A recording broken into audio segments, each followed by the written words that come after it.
right, welcome back to the IMNerd podcast, guys. I'm your host, Freyway. I'm here with my co-host, Kenny. Yaha. And today we are going to be talking about the Monster Hunter Title 1 update that came out August 10th, 2022. So it's almost been a month, and we were holding off doing this episode because we had a lot of Yu-Gi-Oh! Guests, as you guys saw. Two-time national champ Hanzo Aguero, and then we had TJ Kinsley, and then following that, we had another New Jersey, New York crew guy with Nazar Sarhan, who is currently the second biggest episode of the podcast ever, climbing up to number 1 to beat Patrick Hoban, in which case he will come back. So we've done a lot of Yu-Gi-Oh! Content in the last month, and now we're slowly getting, branching off, doing a lot of other things too. So I wanted to talk about this because I've had a lot of time to play with it now, and when it first came out, I wasn't really sure how I felt about this end game for Monster Hunter, because this is something that they've never done before, where you can or as far as I remember, I don't recall you ever being able to augment your armor in this kind of way. This is very reminiscent of Monster Hunter Iceborne, where you could augment your Safi Jiva armor, or Safi Jiva weapons, I should say. You could put specific skills into them, but it was a roll system, so you had to infuse materials from Safi Jiva into your weapon, and it would get things like sharpness increase, or attack up 5, or attack up 4, 3, 2, 1, defense up. And then it would have, the scary shit was when it would start having Velkhana's blessing, or Ajnaf's blessing, or Lunastra's blessing, and those would give you the actual skill from that monster's armor, where if you wore 3 pieces of the armor, something that I wish they brought back to Rise, but if you wore 3 pieces of Lunastra's armor, your stamina bar will go all the way across the screen. It would just be maxed out at the start of a hunt. So the weapons were able to have those abilities infused in them, which was really broken, as you can imagine. And now they've taken that and they stretched that idea even further and made it where you, on all of your equipment, you can just augment it and gain additional skills. And it can get so out of hand.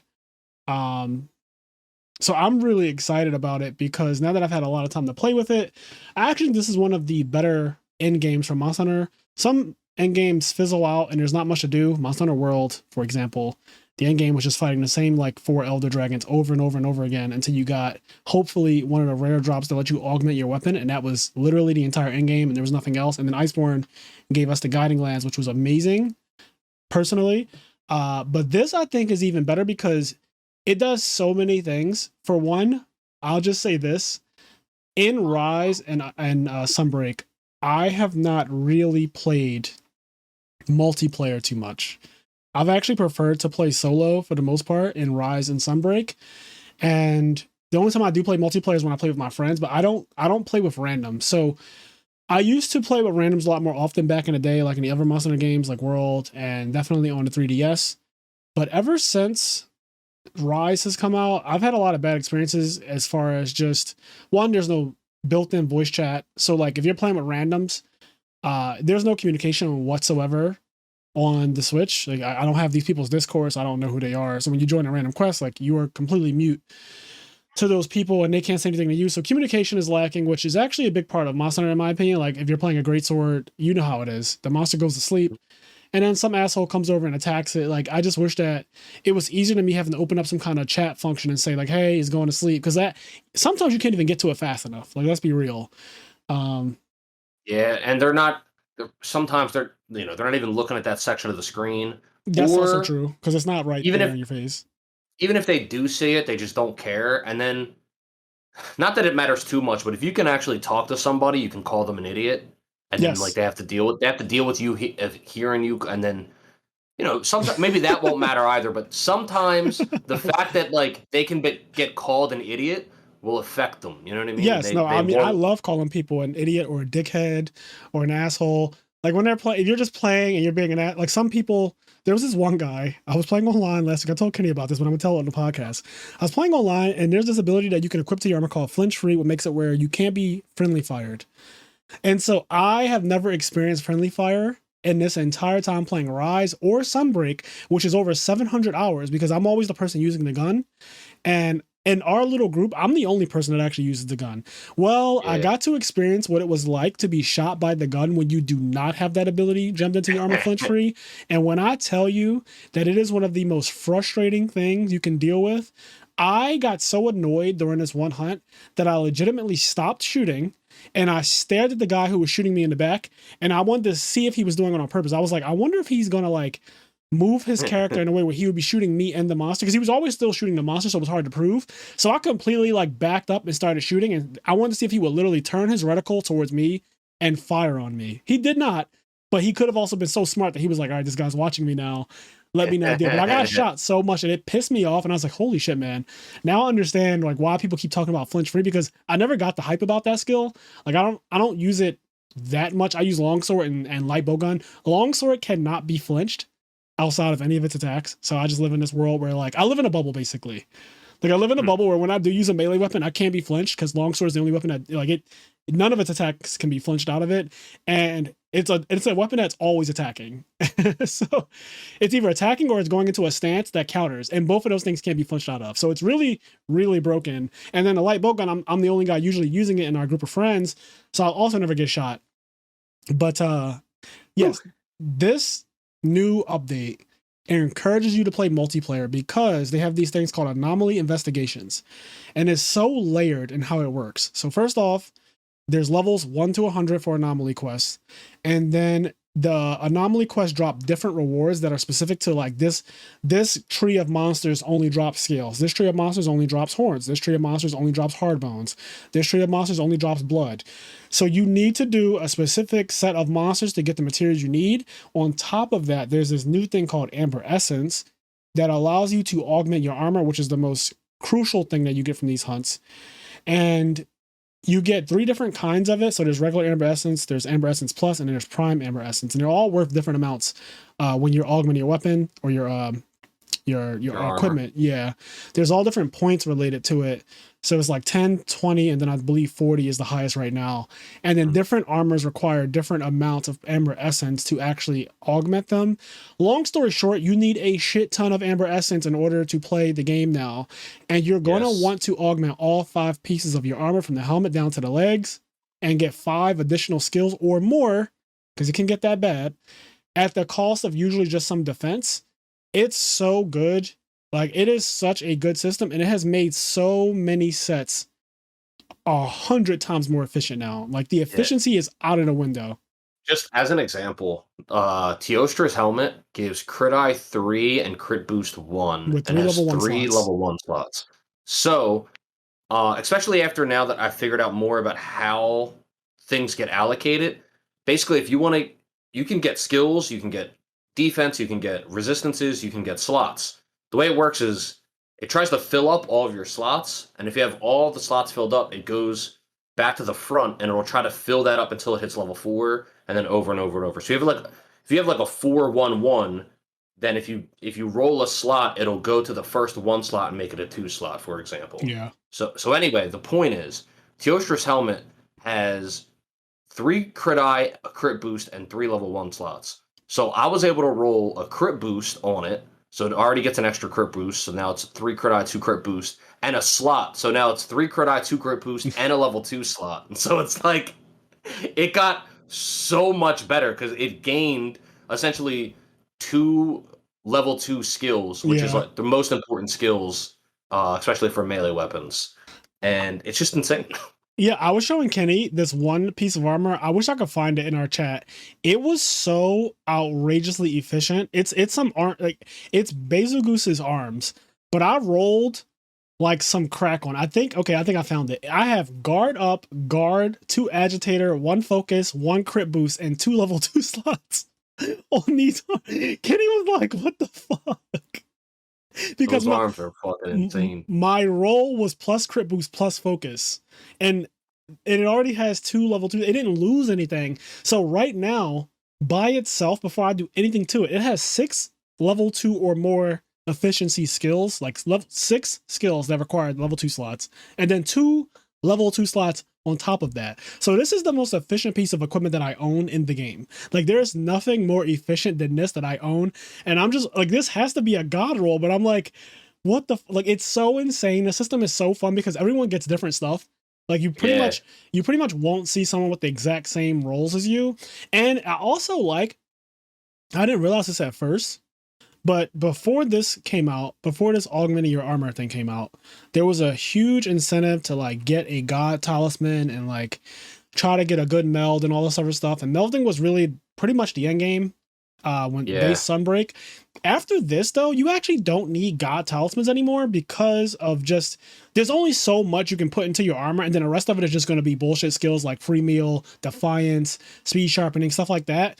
So I'm having sets now that speedrunners use and have used to get some crazy clear times. Like my sets look like those, and I have not a God talisman, but the talisman that's most used for me is just attack boost 3, a level 2 and 2 level 1 slots.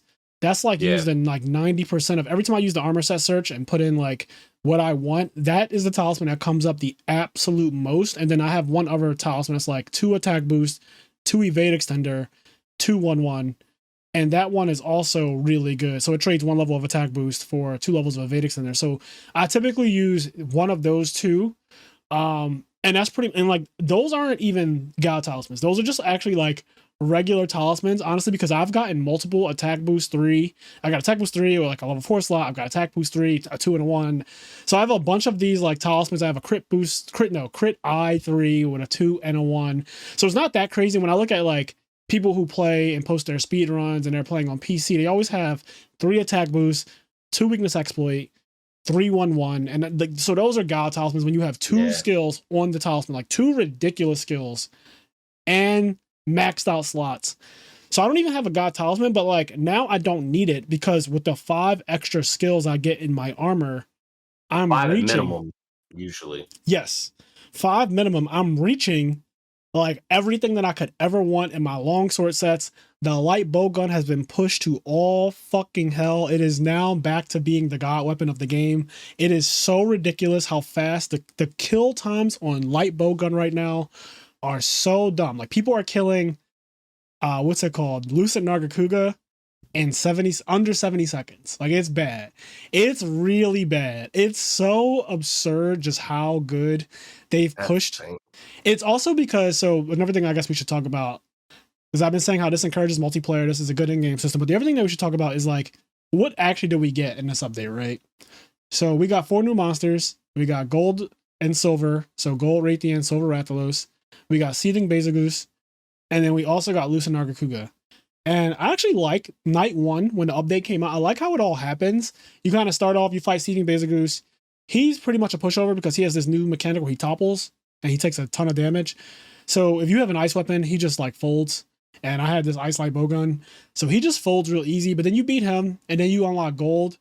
And gold is where it's like, okay, this is kind of real. Like she's ridiculous. Like not only is the fight epic, like it's just a really epic fucking fight, but then fighting it in that special arena looks really cool. Like it just looks really nice the way they did it. Her graphics look really cool. Her new attacks and everything. I really like those fights. She was a really fun fight. I think she fainted me once, and then Silver Rathalos fainted me twice. I was like, these guys are almost gonna fuck. These guys are fucking me up right now. Yeah, no, they're real. They're very real. And I like the way she's more grounded and he's very, very aerial, which is what he's supposed to be. There was a point when I fought him, and he was just in the air shooting shit for a solid 60 seconds. Like he was just in the air flying around, just shooting fireballs down. I was like, is he gonna stop? Yeah, and their speed, so Silver Rathalos in particular, his airspeed is scary. Like he doesn't do the Dracarys move anymore where he kind of flies by and shoots fire out, which I think is a lovely move from regular Rathalos. He doesn't do that move, but what he does do is he does this thing where he kind of zips through the air and then tail slaps, and it does a lot of damage. And after he tail slaps, he then does fire like really quick the other way. So it's like a 2-pronged attack, and there's just a lot, Yu-Gi-Oh reference right there. There's just a lot going on with how I like the gold Raytheon where she shoots like 2 or 3 fireballs and then she does like a mean tail spin, like a double tail spin with her poison tail. And then I think she shoots another. She does at the end of it, Jesus fucking Christ. And then Silver Rathalos does one where he starts shooting down the fire into the ground and it starts exploding in pillars. It looks nuts. The first time I saw that, because I was like, oh, that fireball's not going to hit me. And he was like, well, I wasn't aiming for you. And it was just such an anime moment. It was like such a Hellzone grenade moment. Like he just shot a fireball and I saw the trajectory of the fireball, so I didn't move. And then I started seeing eruptions in the ground coming towards me. I was like, holy shit. So I really, really like what they did with those. And then Lucent is amazing. Like, it's really cool because with Chameleos, sometimes these monsters in previous games, they would go invisible, but not actually. And this time they legitimately, they're not visible to your eyes. Like No, they are not. Chameleos, when Chameleos goes invisible in this game, and this is the first game where I really feel like this, when he goes invisible, you legitimately can't see him and he moves fast as fuck out the way. He moves. He does. I'm sorry, because he doesn't move that fast normally. He Like he doesn't. legitimately uses instant transmission. It's really Like weird. he goes invisible, and then he's on the other side of the map, and you're like, what the fuck? Have you ever seen it? Because you know, if you break his horn, it fucks up his invisibility. And Yeah. when you actually see what's happening, it's kind of crazy the way it looks because he shoots out the fog to fog the area up. And then so you can still see him because he's kind of glitching once you break the horn, but he flies up into the air and then he moves to a spot and lands really fast. It looks stupid. Yeah. Like it's actually crazy, and it makes sense that we always lose track of him because he kind of just does like a arch. He goes up, he goes left, he comes down. And so he ends up usually behind you when he does that. But the point is that he is completely invisible when he does it. Now, Lucent Nargacuga, on the other hand, you can see its red eyes if he goes invisible while he's enraged. And I think that's like a nice touch. It's just a really, really cool touch. Yeah, but he moves so fast where you can still lose track of him. Oh, easily. It's like trying to track like a bumblebee or a fly. Yeah. Like you can see it, but then like you kind of just lose track of it, and that's what happens to Lucent. Now, if you like have him lined up, like you'll be able to follow him. But it's really cool because like when that initial go invisible, like he can just be gone. And you're like, all right, where the fuck is he? And you're looking for the red eye, and he ends up doing some really really cool moves. They gave him some cool ass moves, like the purple rain is insane. I think that is the coolest attack in the game. I also didn't know that it would come down 3 times. Yeah. He does this thing where he puts poison spikes on his tail. I don't even know how he does it, but poison enters his tail and then he shoots spikes up in the air. And then they start raining down in a circle around him, and then they progressively rain outwards as they go. Yep. And he can do different versions of that attack. He can do a straight line of it where it's kind of diagonal, and it does the exact same thing where you see them rain down and they start expanding. His attacks are extremely cool. He also has the one where it goes completely silent. Yeah. And then you just see him invisible and his eyes are moving around, the red eyes, and they have like the laser effect where there's kind of like a after image. He jumps around you and all you can hear is like these light footsteps. It reminds me of Killua's move where he does that shadow walk thing before he kills people. He does that kind of move, and then he does a fucking backflip and slams his tail into the ground. His tail, as you know, is his strongest asset, and it also is extremely long. And when it slams down, it usually fires spikes in every direction. It's so epic. Dude, the way he does the backflip too is so anime. I had a fight where I was playing with randoms online. We're fighting Lucent, and we're pretty much destroying them. We're knocking them down, fucking them up, putting them to sleep. But he's getting destroyed. And then he fucking does a tail slam and kills a guy, and then he does the double tail slam and kills the other one. Then he goes invisible and he pounces around and he does the backflip and kills the other guy. I was like, what the fuck just happened? Man.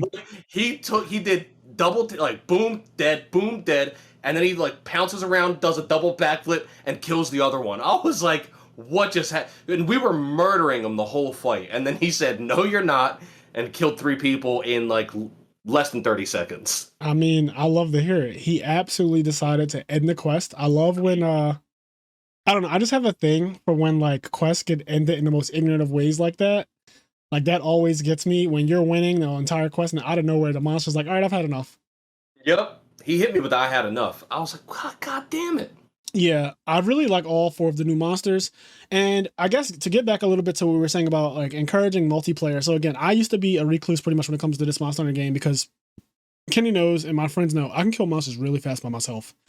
Like I'm very, very efficient. And unless I'm hunting with somebody else who's like good, aka my friends, like literally, I guess my 2 favorite people to hunt with is either Kenny or my friend Ty, because they just understand. They usually both of them play like 2 or 3 weapons, but they play them so much and well enough where I don't feel like I'm losing efficiency by hunting with them. Whereas like when I play with other people or try to play with randoms online, I just see the randoms doing shit that annoys me. Like they either take way too long to get to the monster, or when they do get to the monster, they do things where they run away so far to heal. I hate this in general. I hate when people run away from the monster to heal. You actually do not have to run out the fucking area to heal yourself. That is just such an asshole thing to do because you drag the monster with you. And then now everyone has to reposition themselves. So if one guy out of 4 runs out of the area, the monster may track them and run out of the area too. It is just a whole thing that people don't understand, that you can heal right next to the monster is probably the safest place to be. But it must, you know what it might be? I mean, I know that it's not this. But I'm going to throw out an idea of what it might be, even though it's not. In the old Monster Hunter games, you couldn't move while healing, like drinking a potion. True.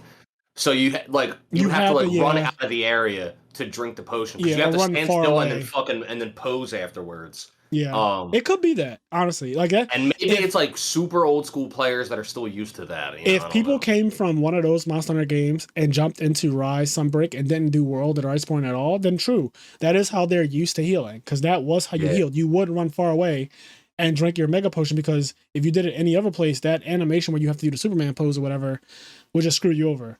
So that could be a possibility. I'll give them that bail sometimes, but at this point, it's just so frustrating when people run away from the monster or just like do things that make the monster act erratic. Yeah. And they don't I think when you get far enough in the game though, like where we're at Anomaly rank 100, which is basically like you are at the end of the end game, for at least for this title update. There's still a lot of grinding to do. But like if you make it there at that point, you got to know that you can drink a potion while walking. I agree. Also, the other thing I want to say is that, and I have this in my notes, in the first 2 weeks of this coming out, so let's say from August 10th, the day it came out, until August 27th, or August 24th or whatever, 14 days after. In those 2 weeks, I was playing online a lot because, again, you're incentivized to play online now, because another thing that they released with this system was Bahari the Scientist. He gives you specific monsters that if you hunt them in Anomaly versions, you get these coins, and these coins can be traded for anything, like any high level material. So all the mantles now you can trade for. All the monsters rare drops, like a Magna Malo Glare Eye from Scorn Magna Malo, Mantle of Origin from, Narwa. You can trade for these things now. And this is not some crazy thing either. This was in like every other Monster Hunter game. So when people were complaining about it, I was like, I don't know why people are complaining about the fact that you can trade something for a high drop, when in Monster Hunter 1, you could talk to the what is it called? The Veggie Elder or something like that? Veggie Elder, yeah. So you could talk to the Veggie Elder and trade a golden ticket to get a Raytheon Ruby or Rathalos Ruby or whatever you needed. So I'm not new to this, and it's very common. In fact, I was surprised that it didn't exist in Rise and Sunbreak when they first came out, because it's always existed in the other games. So to me, this is nothing special. But these coins, granted, I have not used them for a single thing yet. I have like so many of them. Me neither. I haven't used them yet because I'm still just one of those people that I hoard things. And even in the old Monster Hunter games, it was very rare for me to actually use the golden tickets to get a ruby. If you looked at my box on my PlayStation 2 or PSP, you would just find like 70 gold tickets unused, because I just naturally hoard them. I'll keep fighting the monster over and over until I get the ruby. That's just how I am. Yes, but I don't look down on people who actually trade a ticket for what they need. And I'm glad that system is there, because it's just something else to do. It incentivizes you to do a specific monster. So it'll be like, oh, right now for the next 4 quests, kill level 71 or higher Nargacuga. And if you do that, you will start building up points for this thing where he'll give you like 100 points. He'll give you 100 coins. Yeah. And you can use the coins to buy, like you said, the mantles. You can always use them to buy like the shit Amber Essence. Yes. I don't know if they will. I hope his like inventory gets upgraded later, and like maybe just has like some more things. Because at the moment, I guess if like I really, really just didn't feel like fighting a monster, I would use it. But I don't see anything I would even really buy with the coins. He doesn't have a single thing that incentivizes me to trade in coins. So I'm hoping that maybe they'll do something that incentivizes us to use them. You know what I love though? This game, this update, and in general, I just think this series of games, Rise to Sunbreak to Title 1 update, has found a way to incentivize so many things that just weren't before. Like you did not have to, I would argue you did not have to play online at all in Rise. Mm-hmm. Like Rise, you just didn't need to play online. The game was so easy. It was so outrageously easy that you just didn't need to do a lot of things. And in this game, they've incentivized you to play multiplayer because if I need to fight a level 71 Nargacuga, I might not own a level You might not have 71. that quest. Yeah. Yeah, I might not have it. So what you can do is you can set the criteria to be like Nargacuga, level 71 or higher, and then join a quest, which is so good. And in those first 2 weeks, going back to my like original point, in those first 2 weeks, the caliber of players that I encountered online when I was playing random quests was so high. Like it kind of started to freak me out that I did all these quests. There were no deaths. There was like nobody running away from the monster too far. Everyone had these highly efficient sets because I check people's sets when I'm in multiplayer. Like after the quest is over, I look at everyone's sets to see if like, oh, maybe something I didn't see, maybe something interesting. I look at everyone's sets. I would see people running the exact same guns as me, like shooting right beside me, which is insane. Because usually, for some strange reason, despite the light bow gun being such a great weapon, like sometimes you'll go online and you just won't see people using the same gun or like the same setups, and that's always strange to me. But like I've been seeing a lot of the same setups now. I've been seeing like really, really in-game stuff: Scorn Magnum Hollow Great Sword, Gold Raytheon's Long Sword, like all the good stuff, and it's made me like multiplayer with randoms, and I just hated it before. So they found a way to convert somebody who was staunch on ever playing with randoms. Like I refused. I had no reason to do it. I could do everything on my own. And it sucks because not it sucks, but like it's getting to the point where now I've gotten so many level 100 quests locked that I don't really need the randoms as much anymore. But I find myself still playing with randoms because I kind of enjoy it sometimes. Like it's a change of pace. When I don't want to see how fast I can kill a monster, I just kind of join a quest with a bunch of randoms and do that. And I really like that they found a way to incentivize it. It's really cool. I like looking for really cool kind of quest. So this anomaly system at the end, the other thing is that it just has a bunch of random quests with different monsters in it in situations that you couldn't have in the base game. So, for example, you could have like a quest that's like Garen Golem, I don't fucking know, like just something random. Like I have a quest that's Rathalos and Malzeno in one quest, and I don't think that like that exists in the base game, and it's at the Citadel, and that's a cool quest. It's like a cool. You know what else is cool? Quest condition. I like looking for like I want to find. I even though it's stupid, I want to have like Arzuros and Apex Arzuros has a quest. I did find Garen Golem, Arzuros, and Apex Arzuros. I was like, I guess that counts. Garen Golem's like a big ass. Arzuros. You know what's cool though? I like that you can find monsters in areas that they were not before. Yeah. So Silver Rathalos and Gold Raytheon are only in the Forlorn Arena when you first unlock them, and pretty much in regular master rank. But with the Anomaly Investigations, they are now in the Shrine Ruins in the desert and shit like that. And it's really, really cool to me. I fought a Malzeno in the Shrine Ruins the other day, and I was kind of freaking out. I was staring at the screen, and as we were fighting it, I kept saying to myself, why does something about this seem off?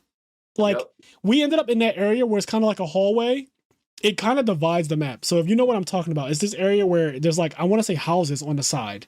Mm-hmm. Think about that episode of Demon Slayer when Daki destroys, like she kills all those people and destroys all. It looks exactly like that on one side, and then on the other side is like mountains. And Malzeno was walking down that hallway, and I was staring at it like, why do I not recall ever fighting him here? And then I realized it's because you literally have not. Yeah, it's really fucking cool. Like shit like that is so awesome to me. Just seeing monsters where they're not supposed to be, fighting them in these different situations it's just really fucking fun. Yeah, I fought a Garen Golem in the forest. The flooded forest, there's a Garen Golem, and I was like, wait a second, Garen Golem has never been outside of the Citadel, like ever. Yeah, that's awesome. Like shit like that is just awesome. I remember fighting. I had a hunt with seething basil geese somewhere random, and I was like, oh shit. I was like, seething's here. It's like, the fuck is he doing here? Yeah, that's really cool. And then I have other cool hunts like Afflicted Tiger X, like level 100 Afflicted Tiger X with Diablos, and like that's just cool to me. Like those are two big beefy ass monsters. I like having to fight both of them at the same time. I like that. I got a quest with Rathalos and Silver Rathalos, and it's at like level 80 right now, and I'm not deleting it. I need to level it up. I just haven't taken the time to do so, but I want to get that to level 100 because I think it's just such a cool thing to have Anomaly Rathalos and then Silver Rathalos. To make it perfect, you just gotta add. Well, he's not in the game. That's what he's not Apex there yet. Apex Rathalos on there. The other thing that's really cool is that Silver Rathalos and Gold Raytheon they're actually a lot harder in Anomaly Quest because you're not guaranteed to have a full Spirit Bird thing. Yep. When you fight Gold Wrathian and Silver Rathalos, you fight them in the Forlorn Arena, which gives you the full Spirit Bird buff, like when you fight Narwa and shit. But unless you go hunt down all the Spirit Birds, when you fight Gold Wrathian or Silver Rathalos in a normal quest, unless you go around and get all the Spirit Birds, you're not guaranteed to have a full Spirit Bird buff. And so they're just legitimately harder because you have less HP, less defense, less damage. Yeah, this is true. I actually really like that you mentioned that. I actually think that for those monsters, those three outside of Seething, that we shouldn't even have gotten that Spirit Bird. I don't think it's necessary. I agree. I think that it kind of makes the hunt a little too easy, in my opinion. Like, neither of the four, if I'm being completely honest, at our skill level are difficult. Like, they're just not difficult monsters. And so I think that the part of the reason, it's not the only reason, but part of the reason why they're not difficult is because you get a full HP bar, a full stamina bar, and all your stats maxed out. Yeah. And I think that should be reserved for specifically Elder Dragons, like the crazy like Black Dragons and stuff like that. Yeah, it's like Narwa, the weird. All-Mother, things like, I think that it should be for that, because if you want to be honest, I think Scorned Magnamalo is a harder monster than all four of the new monsters that came out, by far. Yeah, it's interesting because I think he's harder too, but I'm not sure if I think he's harder because when I fight him, I have half health. You know what I mean? Like when I fight Scorned Magnamalo, I have half the fucking health I have when I fight Gold Wrathian. Yeah, and I think that Scorned has in general more one-hit KOs than any other monster in the game. If you get hit by any of his tail lasers, they kill you. If you get hit by the thing where he charges up this purple energy and it looks so cool, he kind of puts his hand on the ground and then slams it across and then creates a shockwave, that kills you. If you get hit by when he powers up in red mode and he does the 3 tail whips and then he does one that clears the area, it kills you. If you get caught by his dive bomb, it kills you. So like he has a lot of moves that literally just take you out the game immediately. Like I remember me and Kenny were fighting him, and he does this one move where he kind of just like he like juts forward. He just kind of fucking like headbutts you. It's so random. I don't even know. Like he just kind of jerks forward real hard. Like, he just does it, and it takes you out the game though. It does. It just takes you out the game. We were playing together. He was like, "What the fuck?" So he just kills you. Yeah, because it killed. That's another funny thing is like I remember it killed me, and I was like, I don't even know. I don't know what hit me. Like I think he just did like a headbutt. Like he just headbutted you. But he has a lot of kills, whereas like Silver Rathalos and Gold Wrathian, their kill moves are hard to get hit by. The wind up on them is so long. Like Silver Rathalos has this really epic attack where he flies in the air, he starts shooting down blue meteors, and they stick to the ground, but they come at you so slow that to me, there's really no risk of getting hit by any of them. Then at the end of it, he shoots one big one and it explodes. And even that, the time it takes for it to explode is really, really slow. So no one ever gets moves like that. Moves like that, I legit, the only way to dodge them should be like a counter or a Superman dive. Yep. Like the explosion should be the arena. I love a Superman dive or like do a counter. And then even then he's still in the air, so like the counter wouldn't even hit him. But like you know what I mean. But I would like that. I would like if they were more ridiculous to the point you had to do specific things, like you needed to wire bug in the air. For example, let's take Narwa, the All-Mother. Certain attacks that she does, you have to get to a higher ground to dodge it. You cannot dodge this attack in any other way. Like when that purple ring comes out, if you're on the ground, you're just getting hit by it and you'll probably die. If you don't die from the actual attack, it confuses you every time. So I like stuff like that forces you to use the wire bug, because I feel like at this point in the game, if you don't know how to use the wire bug properly, you just should not even be. And there's the wire hang, which I feel like is, other than using it for mobility, is like severely underused. So it would be cool if there was like a big ass explosion, and if you were high enough in the air, like far enough away, because even if you were high in the air but close to it, you would still get hit. But if you're like far enough away and high enough in the air, you wouldn't get hit by it. So you could like wire bug up and then like wire hang for a second, for the explosion to dissipate, and then like jump over. That would be really, really cool. One of the other really, really awesome things they did with this update is there's a lot of new armor skills that did not exist before. And it has changed the meta, as it should, because every single update in Iceborne and World changed the meta. So the sets that I have now, unfortunately, are all going to get redone at the end of September when we get Title Update 2. And it's crazy that we're getting so many title updates. I love that. But at the end of this month, we're getting another title update, and it's going to shake up the meta again. But this one already did. So Silver Rathalos is probably the biggest boon that came out of this title update, where he has this skill that has never been a monster hunter before called Element Exploit. And it makes it where if a monster has a hit zone value of 20 or more for element on any part, you do 10% more damage at level 1 for your elemental damage. It is a huge increased elemental damage. So every weapon that has an elemental, like if it's strong with elements, aka dual blades, light bowgun, long sword, insect glaive, sword and shield, charge blade, oh my god, charge blade, like all of those weapons got a huge buff this patch because element in general has gotten buffed. And not to mention that all you have to do is wear Silver Rathalos' chest to get element exploit, and then it also has amazing slots on top of it having element exploit and crit element and all that stuff. It has amazing slots, so it's an efficient piece of armor regardless. I didn't realize you were. I was okay. I was going to wait for you to finish your thought. I was going to say you mentioned crit element. Crit element in Rise was a pretty useless fucking skill, but I think even that skill is really good now because most of the times you can get your element stat to like over 100. So like crit element actually adds like a valuable amount of damage. Yeah, it's pretty decent. I will tell you this though, since you brought it up, it is the worst damage skill in the entire game. Yeah. I mean, I know it's not like great, but crit element is the literal worst damage skill of all the skills that increase damage specifically. It is the absolute bottom, like the worst one. Yeah, it's just that I find like with my element builds, I can fit everything else in it anyway. Yeah. And then like I can also just put in crit element. Yeah, it's fine. But like I found this out when Title 1 update came out. I was watching this guy named Devaste. He always says, "Don't forget to join Cat Gang." Meow. At the end of all his videos. I don't think I've ever seen any of it. I don't think I've ever seen. I've seen quite a few random. I don't think I've ever seen that one. Yeah, like that guy, he's YouTuber. Awesome. He's really, really good for Charge Blade. Is his main. He's a speedrunner, of course. And he also puts sets out. And he lets you know like the logic behind everything. So I love that about it because I can go on Reddit and there's a meta Reddit for Monster Hunter where it's just meta. Like they only talk about meta stuff. There's not for casuals at all.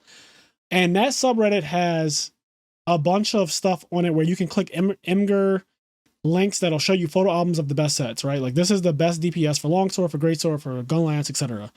But they do a little bit of an explanation in the beginning, but it's not as detailed as somebody talking to you in a YouTube video. So I like his channel because he really breaks down everything. Again, if you were interested in that type of thing, it's IDEVASTE is the name of his YouTube channel. But he will tell you, he's like, guys, so I know that like you guys love crit element because you see what it says and you assume that it actually does something. He's like, well, two things. One, file damage on the charge blade cannot crit. So like literally the best attack for the charge blade does not crit.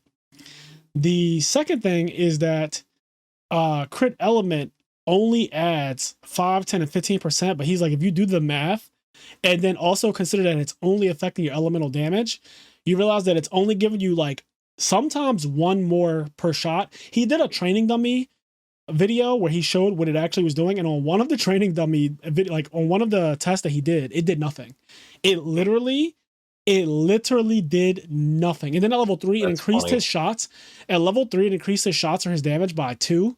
He was like, as you can see, this skill's not really doing anything. If I slap 1 resentment on my armor, if I slap 1 extra attack boost, it does more. But yeah. Whatever the case is, if it's free for you or if it's easy to slot in, like fine. And if your weapon has a lot of element and a lot of crit, you know, it can be like a little bit more damage. But you can slot in literally any other skill that does DPS and it will be better than crit element. And I'm a math guy, obviously, like that's my life. So I really like knowing these kind of things because for whatever reason, Monster Hunter doesn't really give you accurate details in the hunter notes like it should. For example, Magnum Malo, it says he's weak to water. This really bothers me. Magnum Malo is not actually weak to water most of the time. Most of the time, Magnum Malo is weak to thunder because when he has purple fire on any part of his body, he gets an incredible thunder weakness. The game does not tell you this. And every time I've watched a speedrun of Magnum Malo, they're always using a fucking thunder weapon. And it has confused the shit out of me. I always was confused, like, why the hell are they using a thunder charge blade? Or why are they using a thunder sword and shield? Why are they using thunder dual blades? And I look at the hunter notes and it says water. And then come to find out there's this secret thing where he's weak to thunder when has fire on him. And he always has fire on him if you're fighting him. So like, it's just silly stuff like that. Another one I found out is that Valstrax, It says on the 100 notes that he's weak to every element by like Oh my 25. god. When he enrages, he's not weak to anything. There is it's zero. It's literally Yeah, zero. dude, and that game, I only found that out. I don't remember how I found that out. Just like randomly on the internet one day, I read that somewhere. I don't remember where, but yeah, I remember it was just like, yeah, when basically just like Magnamalo, if you're fighting Valstrax, he's just immune to every element. And it's Yes. like he's actually not weak to anything. So it's annoying as fuck because the 100 notes will have you believing that bringing an elemental weapon is good because it shows 25 across the board, which is insane. 25 activates element exploit, the decoration, and then it also activates element exploit, the skill on your armor. So it sounds like, oh man, if I bring an element against him, this is going to destroy him. But then he literally starts to fight off by absorbing energy to put him in amp state. And in his amp state, he's actually immune to element, flat out. Yep. So I terrible. guess. So things like that are not known. They're not in the game for you to find out. You just have to literally know it from people who either post it on YouTube, people who have data mined the game, or Reddit. Luckily, Kenny and I, we scour through Reddit a lot. We watch a lot of YouTube and stuff like that. So we end up finding these things out. But yeah, I see there's a lot of random shit on Reddit. Yeah, there's just a lot of that type of thing. That's how I found out, like, Georototus is immune to water. And, like, water doesn't do any extra damage to him. But that monster has horrible hit zones in general, and, like, usually do pretty bad damage to him. And the 100 note says he's weak to thunder. But he has this mechanic where he like puts mud on his body, and when he has mud on his body, he's actually not weak to thunder. And oh my god, you have to. But if you use water, the thing that the 100 notes say he's immune to, even though the water doesn't do any bonus damage, it actually makes the mud go, like it cleans the mud off his body quicker. So if you're hitting with water damage, it'll get rid of the mud quicker to make his hit zones better, and it'll also like make him weak to thunder again. But it's just like, if you just go into that fight with a thunder weapon, you're actually getting no benefit. Yep. Funnily enough, you get more benefit using a water weapon against him than a thunder weapon, because it'll just make the hit zones better for more amount of the time. So you just bring a raw, just wild. You bring a raw water weapon, and you'll do more damage to Georototus, which is just crazy because the 100 notes will have you believing otherwise. Yeah, or like, I guess if you're doing multiplayer, you could have somebody with a water weapon and the rest with thunder weapons, but like, yeah, it's just wild. Yeah, and I personally actually do not like stuff like that. I don't mind that it's in the game. I just wish the game was more, or I should say, I wish the game was less deceitful about it.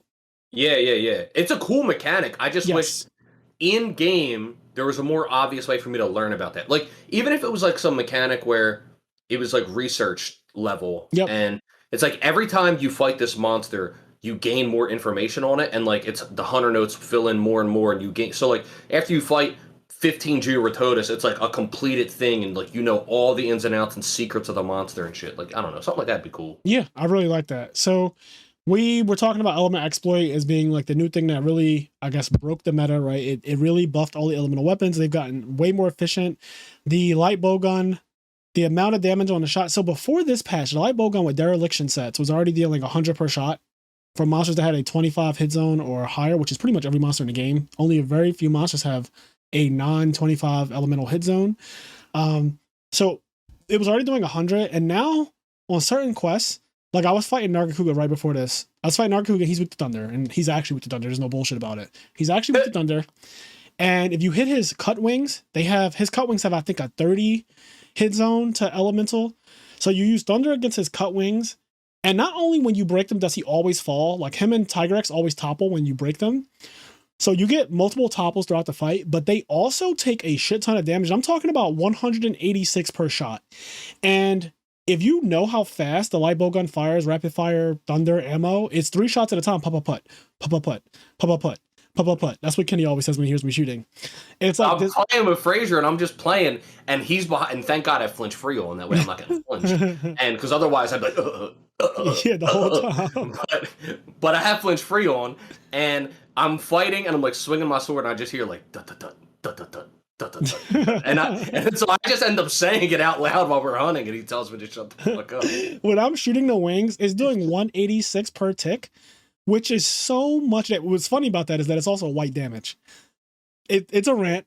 It's white damage, not orange. Orange means that you're doing like quote unquote good hit zone values. So weakness exploit activates anywhere you see orange, weakness exploit will activate. Anywhere you see white, that means weakness exploit is not activating. It's just a good hit zone versus a bad hit zone. Anyway, The cut wings are so juicy for Thunder that it doesn't even matter that they're a white hit zone because it still does anywhere from 140 to 180 per shot.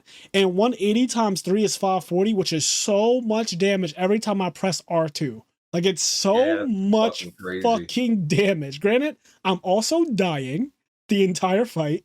And if he fucking moves past me the wrong way, my hunter will die. But if I don't get killed, I do the most DPS that anyone can do outside of Greatsword, playing perfectly. So like it's really nice what Element has done for this game. This is probably the biggest Monster Hunter where like outside World and Iceborne was also big on Element, and I think this one has taken it even further because this has a skill that blatantly didn't exist before, Element Exploit. And that's not the only skill that came out in this title update. There's some new experimental shit that I think is so cool, like Status Trigger. If you Status Trigger is awesome. If you perfectly dodge an attack using the roll feature, so it can't be like one of your counters built into your weapon or anything like that. It has to be an actual dodge. But if you perfectly dodge an attack for the next 8 to 12 seconds, every single attack you do will trigger your status element in your weapon. So if you have a poison, like let's say poison, sword, and shield, if you roll out of the way of an attack at the right time, for the next 12 seconds at level 3, every single slash from your weapon will inflict poison damage. Now, if that's confusing, it's because the way statuses work in Monster Hunter is every 1/3 attack. So 1 out of 3 of every attack, so 33% of your attacks inflict status ailment. So if you have a poison weapon, if you have a sword and shield, every single attack you do is not inflicting poison. It's every 1 out of 3 attacks will inflict poison. With status sleep, paralysis, etc. Yeah, blast, all of that. So with the way it works for status trigger is that every single hit will inflict some of that status, which is broken for things like dual blades, sword and shield, long sword, weapons that hit fast, inside glaive. If your weapon attacks really quick, it's so absurd because I watched a guy fight a Diablos with longsword. Longsword is an elemental and a status weapon technically, but it's not at the top of the tier list. Dual blades and light bow going to be at the top of the tier list for those.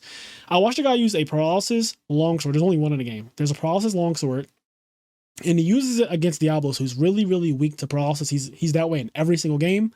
He paralyzed it 4 times in under 2 minutes.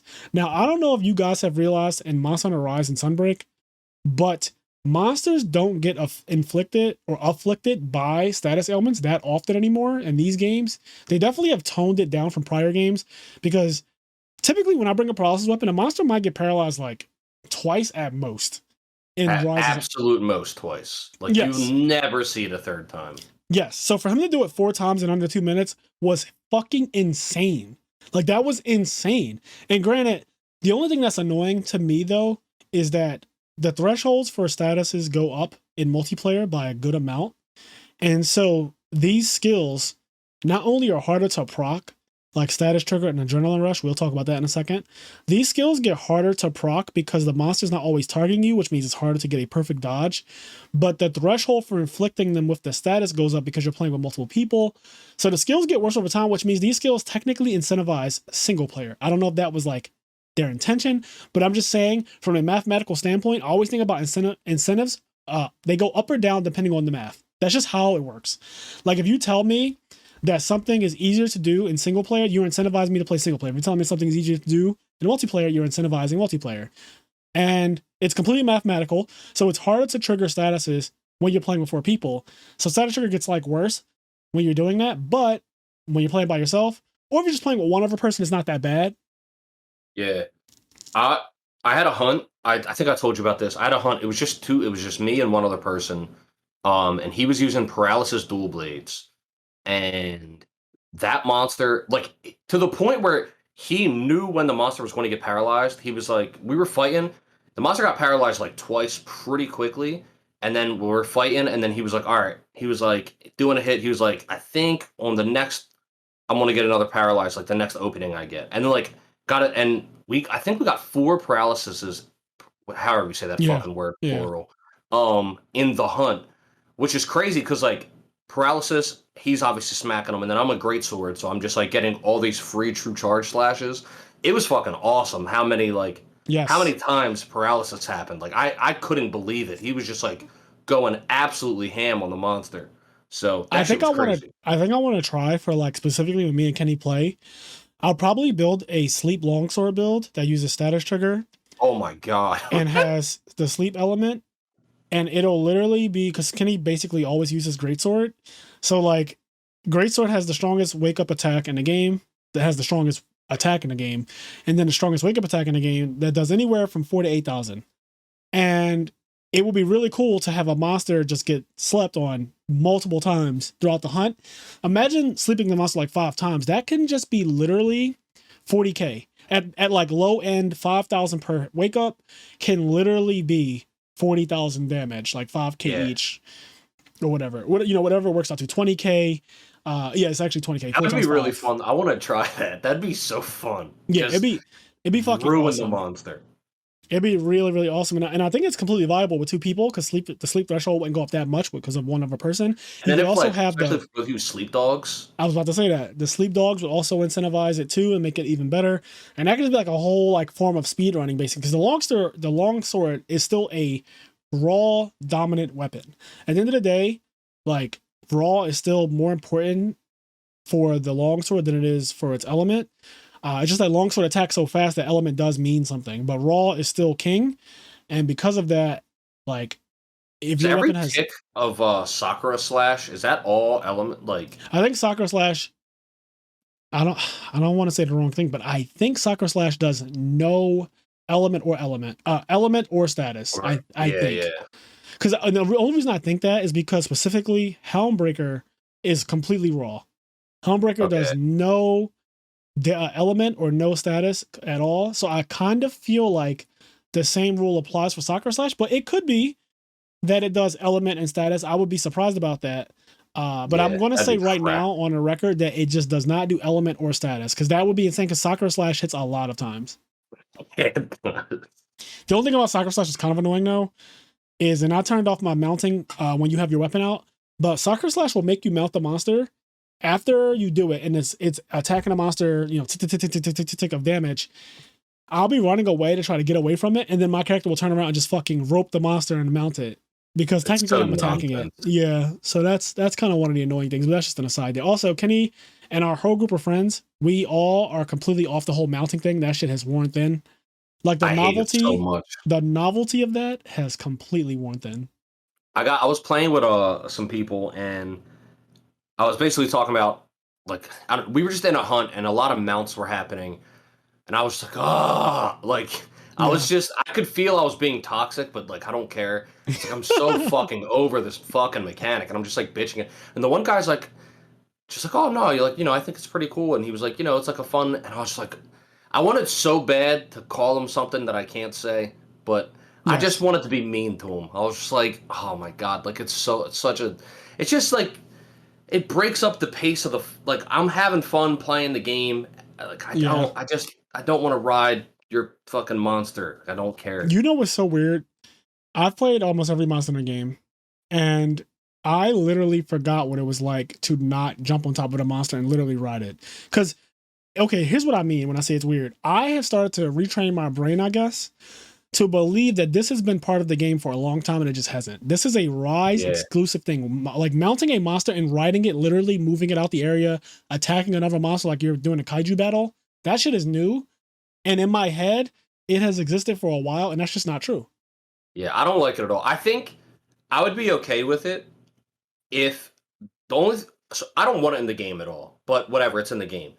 I'd be okay with it if they simply changed it so that the only way you could do it is if you deal enough mounting damage. When you have a target monster, it takes a pretty long time to do enough damage to mount it. Yes. But all of the non-target monsters, you can just hit them like once and then mount them. Or if 2 monsters hit each other, they become mountable. And it's just like so fucking stupid. Yes, the other thing that makes this annoying, the mounting system, because this is a legitimate complaint, so let's spend a little bit of time on this. The other thing that makes this legitimately annoying is the fact that other monsters or whatever you're fighting, they literally will completely ignore you once another monster's in the area, and they always go for the other monster. So then what you have happening is this severe confusion of everybody playing. The monster you're shooting at or attacking will turn around, run away, and you're confused, like, what the fuck? And then you'll notice, oh god, a Bishaten just came in the area. So now those two fight, then the Bishaten becomes mountable because your monster just hit it, and then you accidentally attack the Bishaten or press circle near the Bishaten. Now you're mounting the Bishaten, and you don't want to because you do less damage on a fucking Bishaten than you do on anything, like literally being off of it. Some monsters are terrible to mount, like Bishaten. It's just all over. It's bad. I remember doing a hunt with Frazier. I think it was a Mizutsune. And I'm fighting Mizutsune. I'm up in its fucking face. I'm fighting it. And then out of nowhere, it just turns around and runs from me. I was like, what the fuck's going on? I thought maybe he was about to do an attack or something. And then like I turned around and I was like, because I just like saw some other monster and then they were fighting. And I was like, what is this? And then I gotta wait for them to finish fighting. And I think also mounting Elder Dragons is insane. You can't mount, so they know how to make a monster unmountable, aka Apex monsters. You can't mount them. I just think that mounting out of it. Yeah, I think mounting a Teostra is just wild. Like, yeah, I don't think you should be able to mount like Elder Dragons should be unmountable.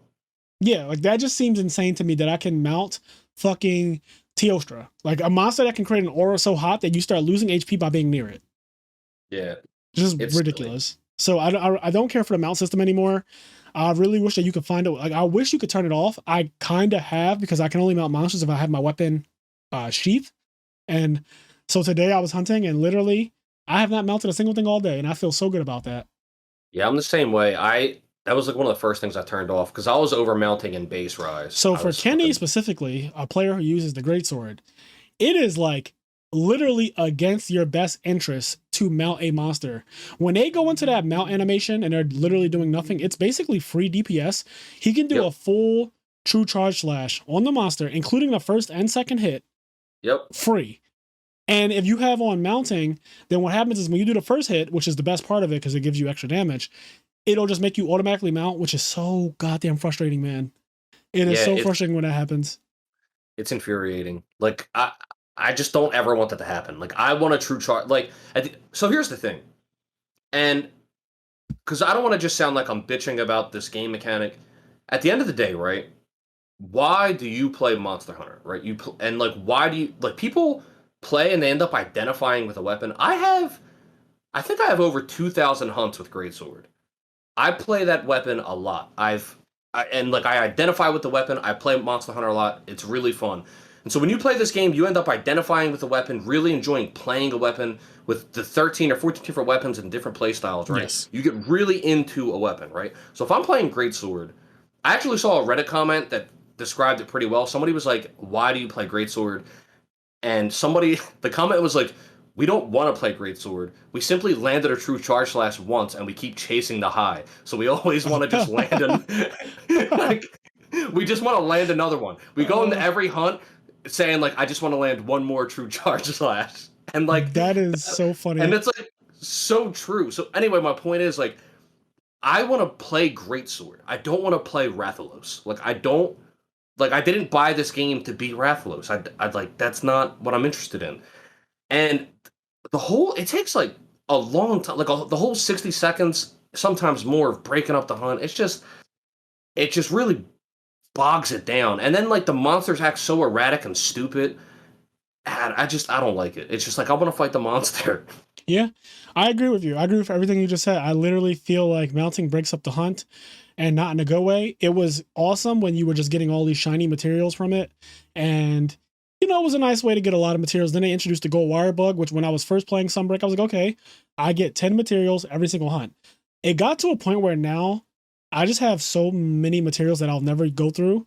And on top of that, I just never pick up a gold wire bug anymore. I never start a hunt with that shit anymore. It takes so long for me to just do that whole part of the fight. Although, honestly, I think that, and this is sad, I think that the best thing for me to do, and I didn't notice this until I'm saying it right now, but when I used to start every fight off by getting the gold wire bug as a priority and then start the hunt that way, it would make it where it wouldn't happen in the middle of the hunt. Yeah. And so my hunts never got broke up by randomly mounting in the middle. Maybe we should just go get the ruby wire bug. Make it do more damage. Yeah, it's more damage, which I want to know how much the damage buff is. I have to look on Reddit and find out. But I want to know if it's worth it, because otherwise I'll still take the materials. Like I'm not that I'm not that crazy where it's like, oh, the extra materials don't matter. Like if but I am a damage guy, so if the damage is significant and it's not some bullshit 10%, like if it's 20%, I'm all for it. Like I'm all Yeah. for it.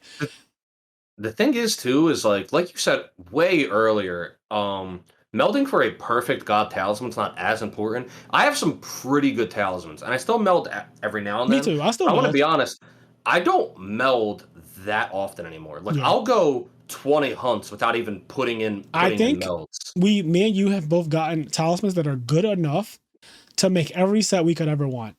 Yeah. Like, and if we ever get a talisman better than the ones we have, because both you and I have attack 3 and like 2 or 3-1-1, which Yep. is like that is for a regular person, that is as good as it's going to get. Because the only up from there is adding 2 weakness exploit to it. That is literally as it can't get, like that's it. So and those are apparently lottery, like those are lottery level lucky.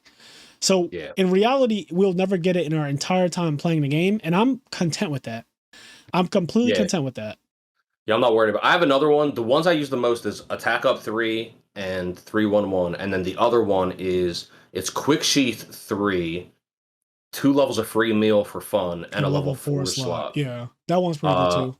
I like that one a lot because it gives me full quick sheath and 2 levels of focus just on the talisman, and Yep. then like I can basically do have a everything else. version of that depending on the situation, it's basically the same thing. But I have quick sheath 3, stamina thief 3, and 2 level 2 slots. And I don't even use it. It does not. Every time I put in a long shot Yeah, set, it does not come up as a fucking like when I use because the you armor set usually get search. quick sheath through other Yep, things. it just quick sheath is such an easy skill to get. So now this is what I mean though. Like before, a quick sheath level 2 talisman with 2 level 2 slots was insane. Now I got a quick sheath 3 with stamina thief 3 for what it's worth, and 2 level 2 slots, and it doesn't even come up as like a thing when I put in armor sets to make. So Yeah, it's like bittersweet. Like I do like it, and I'm sure that I can force myself to use it. But the whole point of this is saying that we are less incentivized to worry about talismans now, and I like that that's a thing because I did feel kind of dreaded when it was like, well, in order to make these sets, you have to have this talisman or bust. mm-hmm. And it also, to Yeah, me, it gets really annoying watching speedruns that only use God talismans. I actually started watching, I've always watched him and I love him, Ang Beta. He's one of my favorite speedrunners with Light Bowgun. He specifically does not use God talismans in his runs. He uses very grounded equipment. Like it's all in-game gear, it's all in-game weapons, and it's as good as he can get it, but it's always using a talisman that everyone should have. He'd be like, if you literally have any 3-2-1, literally any 3-2-1, you can do exactly what I just did. So a lot of speedrunning communities have like standardized speedrun rules. I personally, and maybe it is the case, I do really wish that like that was like the standardized speedrun Me rule. too. Like you just like no, you can't have a lottery got like yeah, I get you can hack your game, but like I don't know. I just think there should be a standardized thing where it's like a regular 3-2-1 talisman, blah blah blah, in order for you to like submit your speed runs to like the leaderboards or Yes. whatever.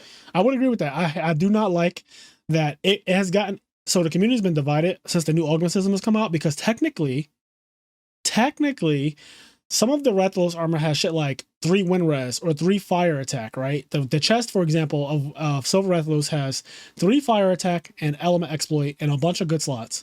So technically, with the new augment system, you can remove all 3 levels of fire attack and end up with some shit like plus weakness exploit, plus crit boost, plus a slot. Yeah. Like that, a guy showed that on PC, that is a possible thing if it removes all 3 levels of fire attack, which you don't need, and it can give you Wex, crit boost, and a slot, which is so absurd, right? So the community is divided because some people are like, yo, technically, all 5 pieces of my armor can be crazy. Like they can, if you push it to the limit of what the game will allow without basically bricking your save, if you push it to the limit, you can just end up with like 15 extra skills. And that Yeah. is so unreal to what was not only intended, but what the regular Switch player can get, that it kind of makes the speed run null and void, in my personal opinion, and in the opinion of a lot of other people as well.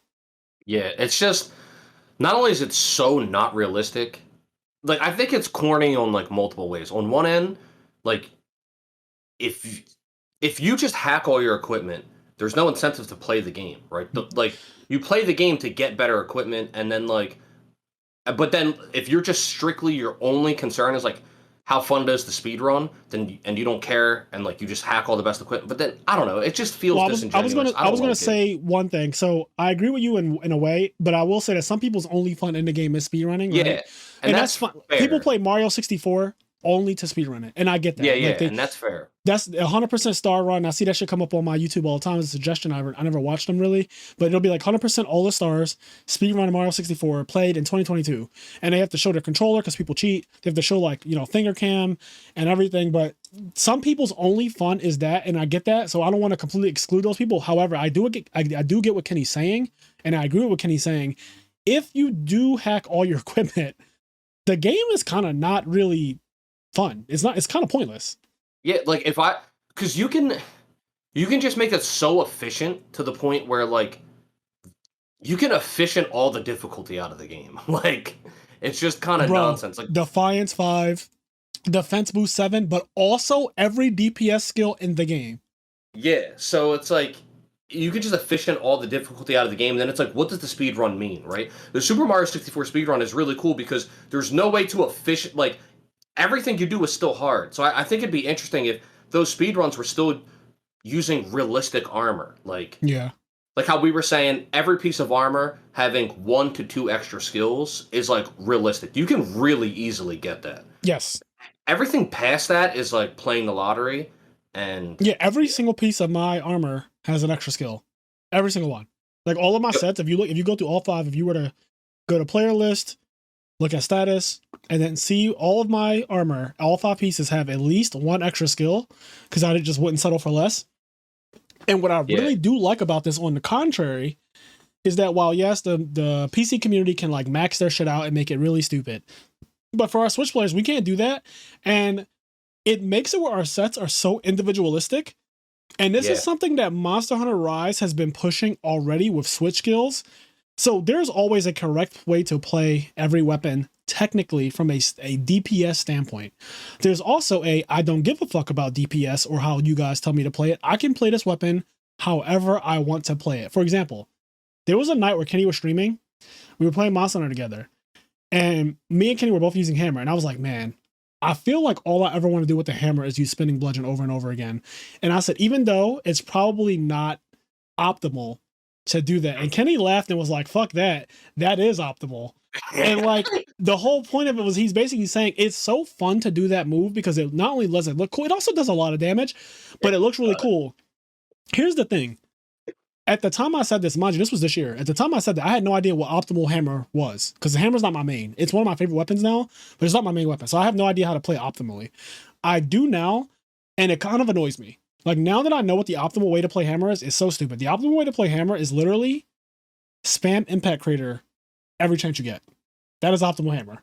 Nothing does more DPS. That is the highest DPS you can do with hammer. You literally space. So Wirebug Whisperer 3, redirection level 2, and literally just try to get hit, redirection, get all your Wirebugs back, and keep doing impact crater over and over again. It is so boring and so corny. And I'm like, yeah, see, this is where Monster Hunter people lose me. Like, this is where the DPS community loses me. I'm all for making my set the highest DPS as far as my set goes, outside of Dereliction.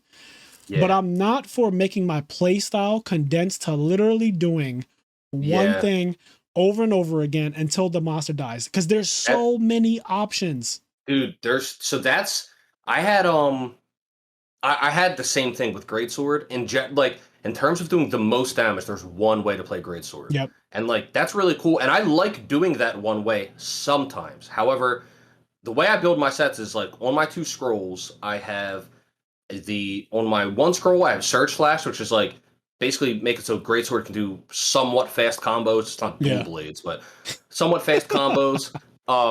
But it's like Surge Slash, and I still have like Adamant Charge and Rage Slash, and it allows me to name the fastest weapon in the game. You said it's not dual blades, but it makes it so I have a very mobile, like kinetic greatsword, and I get to move around a lot, and I still do a lot of damage. Like it does the a Surge shit Slash. ton. Yeah, the Surge Slash combo does like crazy damage, especially Element. Dude, I was doing like 460 a hit, and it like hits really fast. And then when you get to the power Charge Slash, it's like 1300, And then like if you go into the final hit, like Rage Slash, it's like another 1300. So it's like 460, 460, 460, 460, 1313. It's like fucking crazy. Yeah, that's a But lot of damage. I don't care what. Like, so monsters have like 75k when they're anomaly. For example, Tobi Kadachi's HP at anomaly quest is 75,000. Those numbers, those 1300, that's still a lot of fucking damage. No matter what people say, that is a yeah, shit ton of damage. So like doing 475 a hit is crazy. it's so much. So, and you're so much more mobile, and you're not waiting for the monster to do a thing to do your big pop of like 5k, which is what Greatsword usually does. Yeah. But my point is, I have that, but then I switch to like normal Greatsword, which is like Charge Slash and True Charge Slash, and I mean, Strong Arm Stance isn't normal, but it's normal for Sunbreak. But my point is, my Greatsword playstyle can switch so much mid hunt, and it's really fun because I could be like doing Surge Slash and like something about it not really working out, and then me switch to Charge Slash and do Strong Arms on the monster, and I can switch like fluidly throughout the hunt, and it makes it really really fun. Whereas if I play like what the optimal Sunbreak Greatsword is, it kind of gets boring. It's like I want to do something else. I'm literally just like wait counter attack, wait counter attack, and it's I like also think that it's kind of silly with them giving us for the first time ever these switch skills that not only are like Hunter Arts, because we have Hunter Arts and Monster Hunter Cross and Double Cross if you played that on the 3DS and stuff. And that was really cool. That was basically adding supers to the weapons. That shit was so fire to me. Then we lost all of that with World, but what World did was it made some of those moves built into the weapon. So that was at the same time, it's like, okay, you lost the Hunter Art flashiness, but then the weapons just got those as moves built into them. Now you have Rise and Sunbreak that gives you Hunter Arts back as Wirebug moves, but then also you have the ability to change the fundamental way your weapon plays. Greatsword has always been, for every single game prior to this one, a charge weapon. That's all it's ever been. It is literally outside of Monster Hunter 1 where it didn't charge. But since Monster Hunter 2 where it got the ability to charge up, it has been just that every single game. And granted, it's always been in the top 5 weapons in a game, but it's always been super boring after a while. Like it's really hard to justify playing Greatsword only when you can't switch it up. And now that you can switch it up to where your playstyle can be the Surge Slash combo, which is so different, you can literally do 3 different types of attacks and string them all together, and it still ends with a charge. It does a lot of damage. It attacks fast. It moves you. It does all types of shit. Dude, the attacks have really cool properties too. Like it gives the Greatsword such a new playstyle, which is just really fun. And so like why wouldn't I want to utilize that? Like that playstyle might not ever come back. Like it probably will in some way, but like there's a chance they never bring that back for Greatsword, and it just goes back to only being a charge weapon. So why not utilize it in the game that it's in, number one. But number two, like once you learn like the properties of them all, they're really cool too. Like the Rising Slash ones all have extra part break damage. They're more efficient at breaking parts. The spinning ones have first of all, the spinning ones are crazy. They have more element and status buildup. The second hit of the second spin does stun damage. The third spin has full hyper armor. Like, there's just like really cool mechanics within that combo on top of it being a faster combo. It's really fucking fun and cool to use. So I like that this game has pushed individuality, not only with your actual switch skills and how you choose to customize your weapon. For example, there's, again, the fundamental way you play the weapon changes. So Charge Blade, you can play Super Amped Elemental Discharge, which is how I prefer to play it. That shit looks so cool to me. I think that the graphics on that attack, insane. It like, to me, that's like the best looking move in the game as far as just like pure looks. It looks so cool. It does a shit ton of damage. It does a shit ton of damage. But on top of that, there's a completely different way to play the weapon, which is using the spinning axe way. And that playstyle does a shit ton of raw damage. It doesn't inflict element at all when you're doing that. I don't think so. But it does a shit ton of raw damage, and like it's used in a lot of speedruns. It's really, really cracked out, but it's mainly meant for when a monster is down. So it's not viable as much when a monster's like Kel being around, just running around back and forth and stuff. But when a monster's down, nothing does more damage than just going into the spinning axe. And I really just enjoy that there are 2 very different ways to play pretty much every weapon. Like I hear people say I play aerial dual blades, and I was like, I don't know what that means, but now I kind of get it, because like the one circle attack lifts you in the air, then the one attack that came out with title update 1 and Sunbreak was like you can drill down into the monster and do like this spinning crazy slash attack that does a fucking ton of so much damage. I watched a guy literally stun lock a Shogun Sanitar when the game first came out, when Sunbreak first came out, week 1, like day 2. A guy stun locked. It could not move. He literally locked.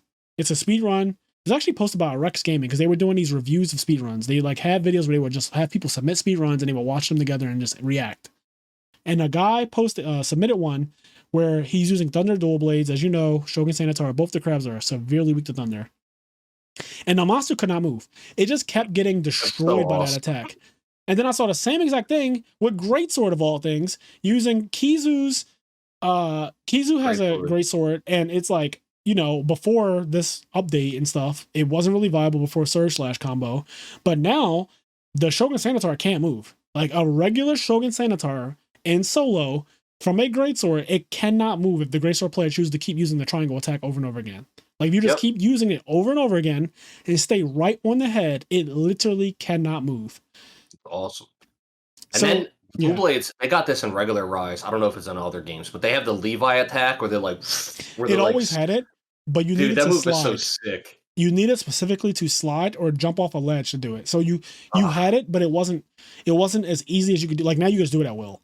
Yeah, that move is hot. That move is hot. So I like the individuality, and that's just individuality with switch skills. There's also individuality with now, like my Greatsword set will never look the same as Kenny's now. Because Kenny has rolled different things that he prioritized in his Greatsword set that I just didn't roll that. And two, I don't prioritize those skills in the same, like vice versa with the way, you know, he plays Greatsword and the way I play Greatsword 2 different ways. So it's just really, really cool that they've promoted, we're all playing the same 14 weapons, but we're playing them in completely different ways. Yeah, it's awesome. I played with a lot of people, like on voice through Discord, but like randoms, because I'm in like in a Monster Hunter Discord, and I played with a couple Greatsword users, and out of all the Greatsword users I played with, I'm the only one that uses Quick Sheath, which is just mind-boggling to me, because first of all, it just speeds up your normal sheathing animation. And you love that skill. Yeah, and like if you're playing Greatsword, you sheath your sword a fucking lot just to move. Yeah, and then it makes power sheath so fast. And so, to me, even more so than Focus now, I think Greatsword's unplayable in Sunbreak without Quick Sheath. Like, I need Quick Sheath on all my fucking sets. But no other Greatsword users use it, really. They all just kind of use exactly what they're told to use. And, like, yeah, that set does a lot of damage. What I've noticed is, like, they don't hit the monster as often as I hit the monster. So, like, are they doing more damage than me? They're not. And you know what's scary is I was watching a PC player play. In fact, it was Ang Beta.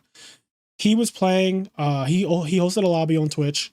And he was playing with his, like, you know, viewers and stuff. And this is one of the things that I do envy about the PC. Like, I do want to play the next Monster Hunter game on PC, not to just make all my equipment what I want, because that's not my goal. But I do like some of the mods they have. One of the mods they had is a damage percentage counter. It literally... Oh, yeah, I've heard about that. It has next to everyone's name. And it's like, it's not one of those things that's intrusive on the screen, because there's already so much on the screen. God forbid the UI gets more shit. But like literally, in the smallest possible way, and completely out of the way, you can see the percentage of damage to the monster's HP that each player has done. Fantastic. I love shit like that. So at the end of a hunt, one of the hunts he did was Diablos. He was using the light bowgun Pierce Ice. That's the one he was using. I think it's Luna Garens, because I use that one too, basically because of him. And at the end of the hunt, he did 40% of all of the Diablos' damage. It was a level 100 Anomaly Diablos. There was 4 people, and he did 40% of the damage himself. Now, that is wild, because just think about that. One person out of 4 people did 40% of all damage. In a perfect world, everyone does 25%, right? But like, knowing that you're pulling 40%, for me, I like that, because that tells me how efficient my set is and how I'm playing and stuff like that. And they used to kind of have that in World. At the end of World, every single quest in World, at the end of it, it would show rewards for people. Like, and it would be random rewards. So it would be like, Frazier did the most damage this hunt out of anybody. So I knew at the end of a quest, like it'd be like, okay, I get what you're saying. It would like say damage. Accolades. It would have accolades. It would say damage dealer, and it would have my name under it. Then it would say person who gathered the most, Kenny, and it would be like person who like stunned. It would say person who inflicted the most normal statuses, Cheyenne, and then it would say person who did trap the monster the most, or like stuff like that, or down the monster the most, and it will have Kenny next to it as well. So Kenny would have two things. It's like, so while he might not have done the most damage, the reason why is because one, he trapped the monster 3 times or downed the monster 3 times, and then he also like gathered whatever, so it was really cool to see that. That's gone because people were really toxic about that. And so I get it. In World of Nightspawn, people were very toxic about that type of thing. It's unfortunate because, like, people can be toxic about it. But that shit is cool. It was an accolade, like, it's though. Cool it was meant to be a good toxic thing. I don't know. Yes. Yeah. As long as it's not being used for toxicity, I get it. And I also understand that, the internet exists and people are really shit. So you got people who say, like, you fucking people suck. I did 40% of all damage. Like, what are you doing? So, the other things I want to talk about, so there's only a few more, but the meta has changed for the animals that you bring, for like your Palico and Palamute. This is cool. Prior to Title Update 1, I would say, in all honesty, there was no incentive to use your dog. Like, yes, dogs do damage, but the amount of materials that a cat would gather, especially considering that for some strange reason in Sunbreak they can gather mantles, I was fully expecting them to not be able to get mantles. Like, because on Meowcenaries, they can't get mantles. Yeah, they cannot, but they can. A gather cat can get a mantle. So because a gather cat can get a mantle, there was a high incentive. I should say there was no incentive to use a dog. I should just say the opposite, is that there was a incredible incentive to just use a cat because you wanted to get mantle, especially early on, because every monster's armor needed a mantle. Every monster's last weapon needed a mantle. So because of that, the dogs just weren't really used. Now, with the Anomaly Investigations, you should have all your mantles by now, and you can trade for mantles. On top of that, the materials that you get from Anomaly Investigations cannot be gathered by cats. Yep. Like Amber Essence. This is one of my favorite changes. Amber Essence cannot be gathered by cats. Yes. And Amber Essence at the end game is like the most important piece of item. In addition, the Afflicted Claw, Afflicted Fang, those also can't be gathered by cats, and they're also very important. And I love the fact that cats can't gather them, because not only were gathering cats the most used partner, even over dogs, they were the most used over all of the other cats. The cats have 5 classes that went unused because everybody just used Gather Cat, because there was no incentive to use the other. Like, it was Gather Cat or bust. And Gather Cat's still really good because Endemic Life Barrage is still a really good move. Yeah.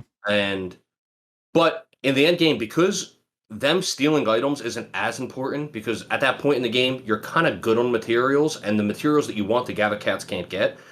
It not only incentivizes you to use the other cats that might have more useful abilities overall, like the Assist Cat has a Poison Pitfall Trap, which Pitfall Traps kind of lock the monster for a long period of time on top of poisoning them. Yep. It also incentivizes you to use the dog, which is a whole animal that almost a lot of people didn't use before. Yeah, the dog was unused completely, basically. The dog does a lot more DPS than cats. And the dog does status really easy to monsters as well. Like, if you put them with sleep or paralysis, nothing will make the monster fall asleep faster than a dog will. And also, I just think that the Silk Binder, which is new to Sunbreak, where the monster just stays in a certain area of the map, like they just literally makes them stay in a spot. That's also really good. So the dog not only does a shit ton of damage, there's actually a hunt that Kenny showed me where a guy kills a Raytheon with just the dogs. He doesn't attack. He doesn't. Yeah, it's 2 dogs, and he hits the monster one time to activate the hunt and activate the dogs. Yep. Then after that, he does not hit the monster again. Is he using Hunting Horn? I forget. He's using Hunting Horn, yeah. Yeah, which makes sense because the dogs get buffed by that too. But yes, he basically uses Demon Powder, Hunting Horn, and he buffs the dogs and just lets the dogs kill this Raytheon, and they kill the Raytheon in a very fast time. It's like 5 minutes. It's 6 minutes. Yeah, it's 5 or 6 minutes. It's between 5 and 6. And it's they crazy. cut the tail off. And the dogs cut the tail off. That's fucking nuts. That is insane. So the meta has changed. And I think that's really, really cool that now it's to the point where you don't need to use only one animal and one type of animal. Now you can use legitimately a Fight Cat, which gives you 30% affinity when it plays its regular song, and it's going to play every chance it gets. It gives you 30% affinity. For a lot of weapons, 30% affinity is going to cap you at that 100 to make sure that every single hit you do, as long as it's hitting a weak spot. It gives you earplugs. It does give you earplugs. But it's just crazy that it gives you earplugs and gives you 30% affinity. And that's just so much because now all your hits are crits, and crits do 1.4 times damage with crit boost at level 3. So as far as people like DPS who, I love DPS, a fight cat is nuts to me now. And yeah, and it optimizes your damage more because, like, let's say you can already get 100% affinity, but maybe now you can take out levels of crit eye, bring your fight cat, and then fit in other damage skills or like other skills or whatever. yep. And World and Iceborne, I actually only used the fight cat. So in World and Iceborne, you actually only had one cat, and then you changed what type of cat it was, but it was just your one cat. So like you bonded with this cat basically. It was like, this is Fraser's cat. It's the only Yeah, cat. yeah. You can't hire multiple cats. Is my one cat, but then you could change. You could choose between the 5 ways. So healing, traps, fighting, bombs, and stealing. Same exact thing as this game. But that was really really cool. And I always used the fight cat. It got to a point where I realized that it was just broken. It's fucking broken. The other cool thing about dogs in the update is they got two interesting features. They got the sniff them out feature, which lets you find things on the map easier. That's not like too I huge, forgot but it about that, does but make yes. it does make it a lot easier to find. Like for example, on every map, I have my dog set and it's like saved. All of the toads on the map automatically show up on my mini map because it's already set and the sniff them out doesn't like reset. So whenever I go on a map, like I know exactly where all the toads are. And I'm at the point now where I can know where they're at without the dog, but it still helps. Yeah, it taught you But then, something, so now you know routes.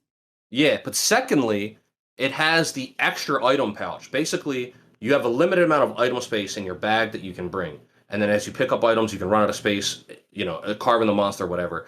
The dog has its own extra thing where you can put more items in. And the Anomaly Investigation somewhat incentivizes certain items. Like, if you go out and get the Anomaly Gather points on the map, you can unlock so many more Anomaly hunts after a hunt. So, like, if you're trying to find different hunts or cool hunts, you want to, like, gather things. And then, but on top of that, let's say you have a full item pouch with, like, all the regular shit you need and your potions and your traps and your small barrel bombs and your mega barrel bombs, and then maybe you even bring the materials to craft traps because you can bring like trap tool and thunderbug and or shock bug, whatever it is, and you can craft a shock trap in the middle of a hunt. That way you can essentially carry like 3 shock traps or Yeah, whatever. question for you. Yeah, go ahead. Is there a route to raise your anomaly investigation level by like just going around collecting? No, because the gather points on the map are random. Gotcha. That have the anomaly Gotcha. sparkles. Yep, makes perfect Gather sense. points are random. So it's So there's not not one like route. a guaranteed route. So what Yeah. I usually do if I'm trying to unlock quest is I'll do like my normal routes that I already do to like if I feel like getting toads or like whatever, and then like I'll just pick up whatever I see on the way. Instead of like going all the way out of my way to like search the whole map. I'll Just the just do friends like you make along the way. yeah, I'll just do whatever my normal route is, pick up what I pick up along the way, and then like go kill the monster. Okay. So another skill that we didn't talk about, just to pivot over back to what we were talking about a while ago, like we had status trigger. There's adrenaline rush, which is basically, if you remember from Iceborne and World, there was a thing called the evasion mantle, and it made it where when you dodge, not only did you have more iframe, so it would basically give you evade level 5, like evade window 5 was built into the mantle. You evaded super easy, but then when you did evade and you did it like really well, you would get a huge attack buff that basically made everyone speedrun with the evasion mantle. That is somewhat back with this new thing called adrenaline rush, where if you evade at the perfect time, you get a nice attack increase. I think even at level 2, it's like plus 12 attack or some shit like that. Like it's really good. And yeah, it's a really strong skill. It's new. I never saw that before in any other game. And it kind of makes you want to dodge attacks in a way that you wouldn't have before. Like normally, if I know an attack coming, I might just reposition myself altogether, not even be anywhere near the attack. Yeah, same. Now you're incentivized to wait and dodge at the right time to get these buffs.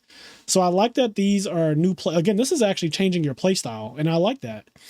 Yeah, these are skills that they can literally change the way you play. Like you can like I really want to make like a max evade window Me too. adrenaline rush build or something because you can be dodging attacks and you got that extra damage and it'd be a cool way to play. Yeah. It's another way for DPS. So in a way, gemming and evasion technically will take away from your DPS. But then if you consider that evading is linked to higher DPS, Yeah. then like, are you really losing DPS like that?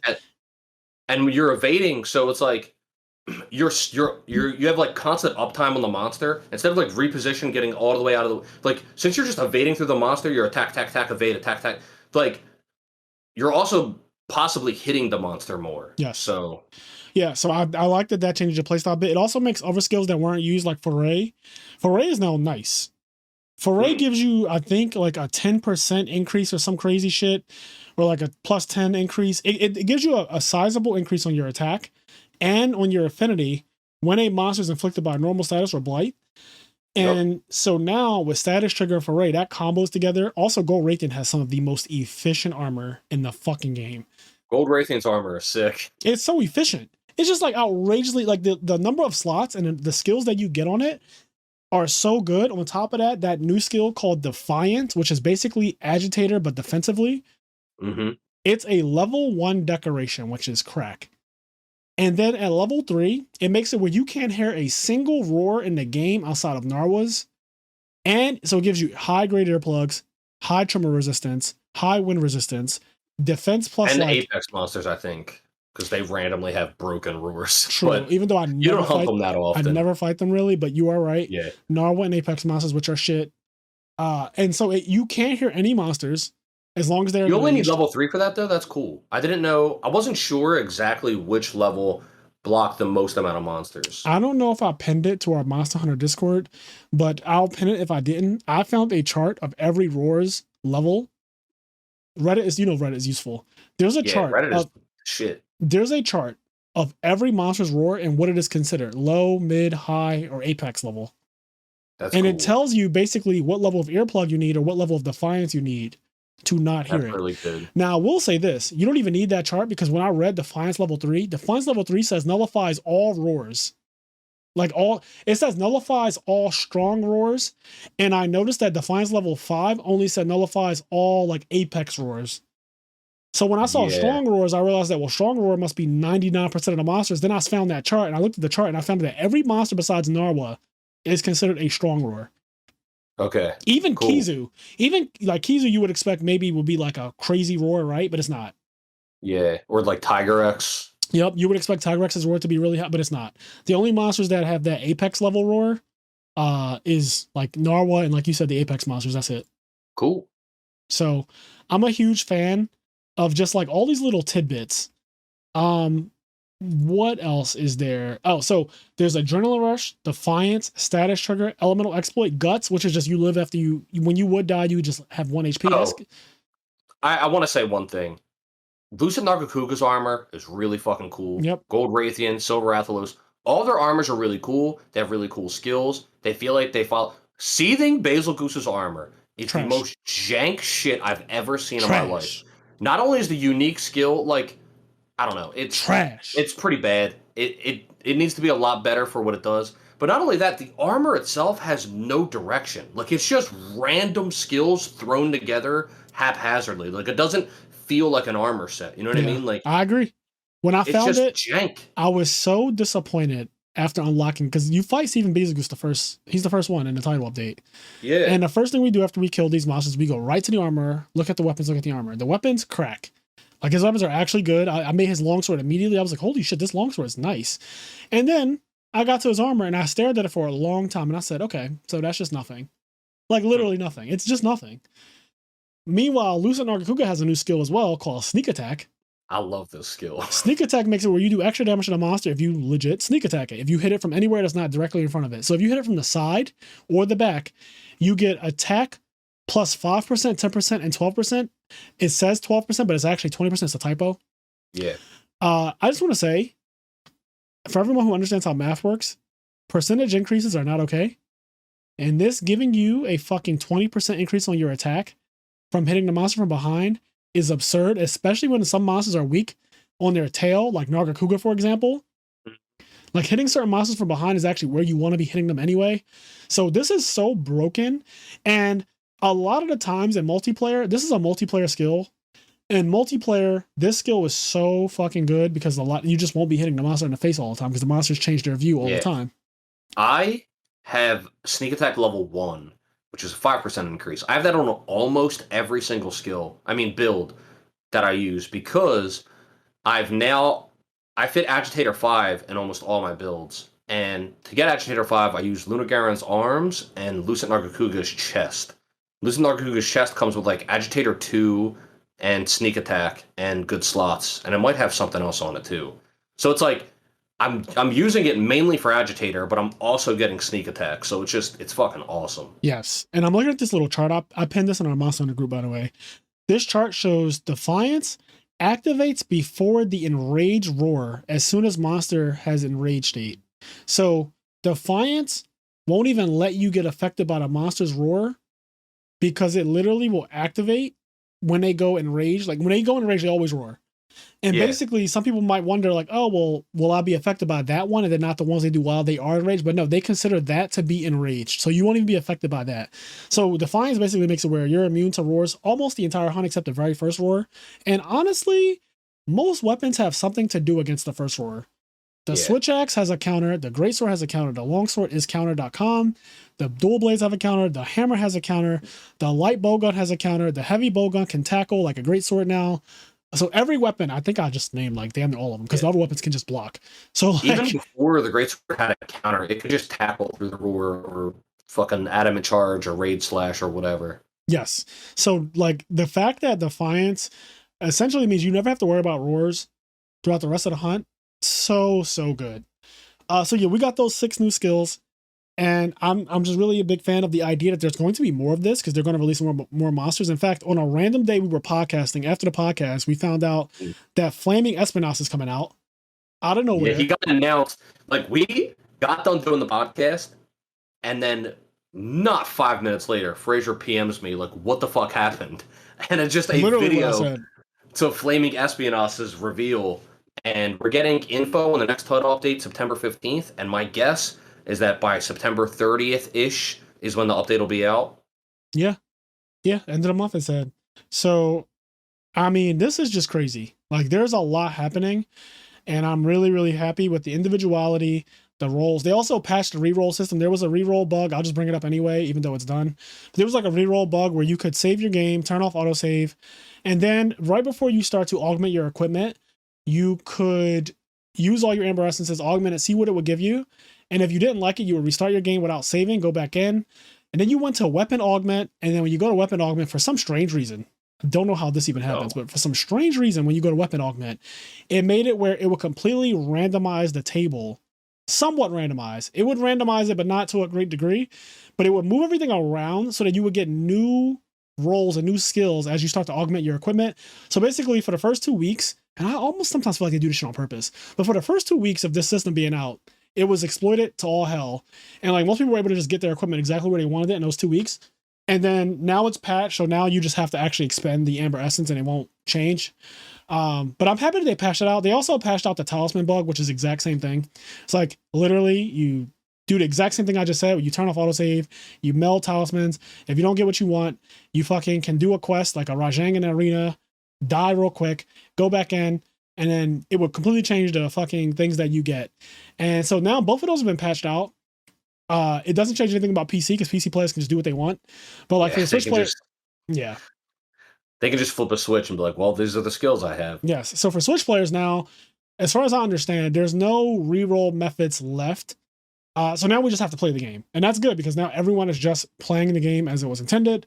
Or at least I think so, even though I swear to God, that fucking augment bug, I was like, they did this on purpose. How did this happen? The augment bug was so weird because I remember reading about it, and the fact that nothing progressed the augments, not doing quests, other than like going into weapon augments, and then like it was just simply moving the cursor in the weapon augment menu would randomize, like move the table ahead on the armor augments. And I was like, how the fuck did that happen? Like that is so random.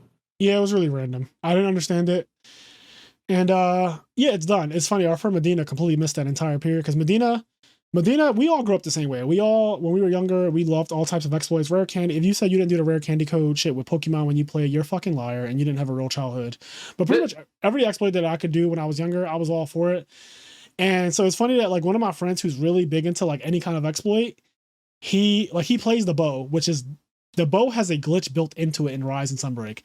And he doesn't play it because of that. It's just that it's funny because he's such a like exploit kind of guy, and he completely didn't play Monster Hunter for those first 2 weeks after the Title 1 update, so he didn't even know about this exploit. So now he like, he'll never get to do it. But it's just funny to think about. But it's gone now, funny. And I think now it's just in such a good place where the end game is really refined. It encourages multiplayer. It encourages helping people out, because if I just have, for whatever reason, Bahari gives me, oh, I want you to hunt Mizutsune, a monster I actually kind of hate fighting. But if he says that for the next 4 hunts, Mizutsune will give me like the coin things or whatever, I'll just do Mizutsune randomly with people. And now I'm helping people who need to do Mizutsune because they need afflicted claws. Yeah. And so in a weird way, it brings people together. And I've never thought that they could drag me out of my recluse sways. Like I just never saw them dragging me out of it, and they found a way to do it. And they did it in such a cool way that doesn't make me mad about it, because I get materials that I do need and want. It's great. The system is great. That's the other part that's awesome. Something that I liked about the initial idea with the talisman idea system is that you can hunt any monster, and no matter what monster you hunt, you could use them to melt talismans. If you just want to hunt Great Azuchi all day and use Great Azuchi parts to fucking make talismans, you can do it. And you can make the best talismans with Great Azuchi. Something that I really like about the Amber Essence system is that all of the monsters, from Great Ragi to Mizutsune, they all give the Amber Essence. It doesn't matter who you hunt. So you can hunt whatever monsters you want, the monsters you're most comfortable with, or like if you're helping a friend, like if you don't need anything at all from Mizutsune, you still get these afflicted parts and the Amber Essences. So like when you fight an afflicted Mizutsune with your friend, it's like you're still getting so much value, because you get like, from a normal hunt, non-3 monster hunt, you can get like 8, 9 Amber Essences, which for some pieces of armor will give you 8 or 9 augments. Yeah, it's a lot. In fact, if you do the multi-monster hunts, they give you an absurd amount of Amber Essence. Like I'll do level 100, fight 3 monsters, and 2 of the monsters are regular, so they die real quick because their health is also decreased because it's a multi-monster hunt. So they have like no health. And on top of that, at the end, you get like legit, I've gotten upwards of 40 Amber Essence sometimes. Like I've gotten literally 3 stacks of 9, which is straight up 27, and then a bunch of like the other Amber Essences too. So like if you add all of it together, it'll be like, yeah, I got 40 Amber Essence like in general. And it's just, I'm like, holy shit, like that's so much. And most of the armor in the game only cost 1 prime Amber Essence in order to augment it. Yes. Rarity 10 armor, you need 2 prime Amber Essence, which is the best one, in order to do it. But I mean, I honestly think in Title Update 2 or 3, we're going to get a Prime Amber Essence Plus, and it'll just make upgrading Rarity 10 armor even easier. Yeah. I really, really, really like this update. I think it was really good, and I can't wait to see what they do next. That being said, where are we as far as time? So we're at 1 hour and 40 minutes. I think it's time to wrap up in that case.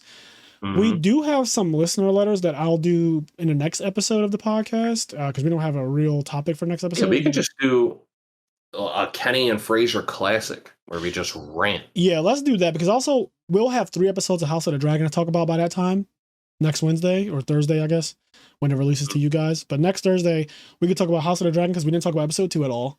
And then episode 3, which looks fucking crack. We both got spoiled on it because that shit started playing immediately. But episode 3 looks like it's going to be absolutely nuts. So I'm sure Kenny will have seen episode 3 by Wednesday.